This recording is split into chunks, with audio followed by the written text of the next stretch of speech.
안녕하십니까. 부통연의 조성호 소장입니다. 반갑습니다. 자, 시작하기 앞서 좋아요, 구독 꼭 눌러주시는 거 잊지 마시고요. 자, 오늘은 그 부동산 가격, 살 때, 팔 때, 이제 이 부분 가격에 대해서 좀 얘기를 좀 나눠볼까 합니다. 이 부동산이라는 게 사실 뭐 정확하게 정해진 가격은 진짜 없습니다. 우리가 이제 아파트 같은 경우를 이렇게 보시게 되면 평형별로 또 20평, 30평, 40평 가격이 다 틀리잖아요. 근데 예를 들어서 그 집안의 어떤 부분적인 화장실 수리라든지 뭐 주방을 고쳤다든지 아니면 전체적인 어떤 수리를 했다든지 그러면 가격이 다 틀려요. 똑같은 평형이라도. 근데 아무것도 안 한 데는 평준합니다. 그냥 가격이 동일합니다. 근데 수리한 데는 아무래도 뭐 1, 2천이든 몇백만 원이든 가격이 틀려지거든요. 그러면 당연히 이 물건을 내놓은 사람이 가격을 정하는 거죠. 내가 1, 2천만 원을 더 받고 싶으니까 그 가격을 내놓으면 그 가격이 되는 겁니다. 근데 여기서 예를 하나 들어볼게요. 우리가 이제 아파트를 이제 많이 이렇게 이제 보러 들어가잖아요. 집을 사기 위해서.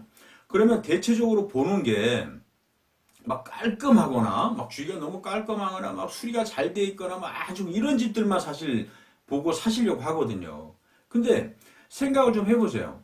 이런 집들은 수리를 해놓고 다 깔끔하게 하기 때문에 어쨌든 천만이든 몇백이든 1, 2천이든 비싸단 말이에요. 근데 딱 들어갔더니 막 진짜 막 귀신이 나올 것 같아. 그냥 막 벽지가 다 찢어져 있고 막 낙서가 돼 있고 그냥 세입자 사는데 낙서가 돼 있고 막 너무 지저분해.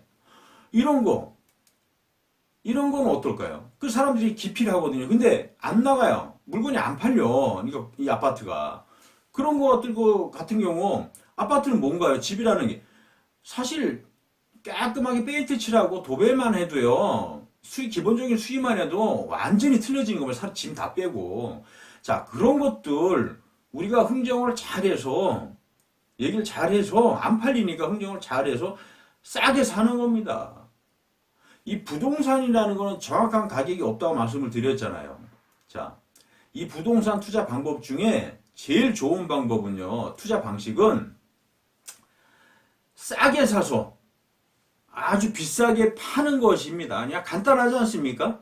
간단한 거예요. 근데 이거를 또 하기가 쉽지가 않다는 거. 이제 그런 부분에 대해서 제가 말씀을 드리는 거니까 얘기를 앞전에 지금 얘기한 거하고 이제 후반부 얘기하는 거 그거를 좀 잘 한번 새겨드리면 뭐 투자라는 것이 뭐 간단할 수도 있고 이렇구나 생각할 수도 있습니다.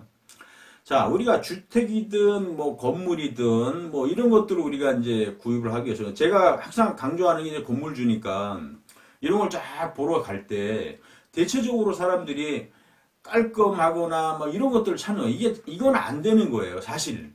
부동산이라는 건 진짜 딱 보러 갔을 때 주택이 됐든 건물이 됐든 막 다 쓰러져 가고 막 귀신 나올 것 같아요. 막 더럽고 관리도 안 해가지고 아주 개판이고 막 이런 거. 이런 것들을 우리가 싸게 사야 돼요. 이런 것들을. 자, 이런 것들은 건물을 내놔도 안 나가요. 구입하는 사람들이 없어요. 그러다 보니까 충분히 가격을 흥정할 수가 있거든요. 어? 그럼 몇 번이고 이 주인을 찾아가서 흥정을 하는 거예요. 그래서 내가 정하는 가격, 그 사람이 원하는 가격을 잘 조율을 해서 몇 번이고 찾아가서 조율해서 아주 싸게 구입을 할 수가 있어요. 충분히 가능하거든요. 자, 그러면 이런 건물들을, 이런 주택들을 우리가 다 구입을 해서 아주 뭐 부분적인 수리라든지 어떤 전체적인 리모델을 하든지 아주 깔끔하게 누가 봐도 그냥 좋아 보일 정도로 뭐 인테리어부터 해가지고 그냥 아주 깔끔하게 멋지게 만들어 놓으시면 되는 거예요.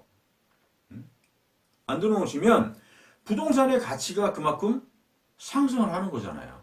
근데 이런 거를 살 때 그냥 막 사는 것이 아니라 주변을 딱 보니까 여기 이 건물 자체에 주택이 있는 게 지금 용도로 보니까 뭐 상권이라든지 여러 가지로 해서 입지가 너무 좋은 것 같아. 내가 봐도 이거는 해서 이거를 잘만 활용하면 괜찮을 것 같아요. 그런 걸 사시면 되는 거예요. 그래서 그걸 탁 해서 진짜 멋지게 수리를 해서 탁 만들어 놓고 건물 같은 경우는 어떤가요? 맛집이라든지 뭐 프랜차이즈라든지 이런 것들을 입점을 탁 시켜가지고 막 소문을 내는 거예요. 막 응? 그러면 장사가 잘 되잖아. 막 장사가 너무 잘 돼. 막 사람들이 막 모여들어요. 맛도 있고 뭐 이제 그 건물이 깨끗해졌기 때문에 막 사람들도 막 꼬이고 막 한단 말이야. 그러면은 사람들이 모여들면 부동산이라는 거는 어떤가요? 가격이 상승하게끔 돼 있어요. 쫙 올라갑니다. 근데 이 땅값이 올라가는 거예요. 땅값이 그냥 쫙 올라갑니다. 자, 그러면 내가 이때 물건을 내가 시장에 던져서 팔을지 아니면 보유를 할지 이거를 그때 가서 선택을 하시면 되는 거예요. 이 부동산 투자라는 거는 어떻게 보면 간단할 수도 있고 되게 어려울 수도 있지만 간단한 부분이라고 생각할 수도 있어요. 싸게 사서 비싸게 파는데 깨끗한 건물, 좋은 집 사는 것이 아니라 아주 허름하고 진짜 막 다 쓰러져 가는 것들. 근데 이 주위가 이거 좀 활용만 할 수 있으면 괜찮을 것 같아요. 그런 것들을 우리가 아주 싸게 구입을 해서 잘 상품화 시켜서 그걸 만들어서 비싸게 파는 겁니다. 여러분들, 이 부동산이라는 거 우리가 생각하는 것처럼 그렇게 어려울 수도 있고 안 어려울 수도 있는데 뭐든지 우리가 생각을 하기에 달린 것 같아요. 그러니까 우리가 부동산을 보는 그 시야, 관점을 좀 차이를 두고 어떻게 봐야 되는지 그런 것들을 좀 공부를 하실 필요가 있다고 생각합니다. 그래서 이 주위에 다니실 때 그냥 뭐 이렇게 막 대충 다니지 마시고 여기는 상권이 좋은 것 같은데 저 집은 왜 수리도 안 하고 그냥 저렇게 막 관리도 안 하고 저렇게 했을까? 이런 건물들 눈에 띌 수 있거든요. 그런 것들을 한번 유심히 보고 또 옆에 건물도 어떻게 수리가 되는지 보고 그런 것들을 쫙 보면서 계속 우리가 눈으로 공부를 하시는 거예요. 공부하시면서 그 흐름을 좀 파악하시면 부동산에 있어서 앞으로 1년, 2년, 3년 이렇게 지나게 되면 굉장히 이 시야가 넓어진 것을 느낄 수 있습니다. 그래서 자, 이런 공부를 통해서 부동산에 대해서 우리가 건물주가 꼭 되는 거 목표로 한번 삼아 보자고요. 자, 오늘은 여기서 좀 설명을 좀 마쳐보도록 하겠습니다. 하고, 자, 인터넷상에 부통령이나 치면 좋은 정보 계속 올리고 계속 업그레이드 할 거니까 여러분들 꼭 많이들 돌아주시고요.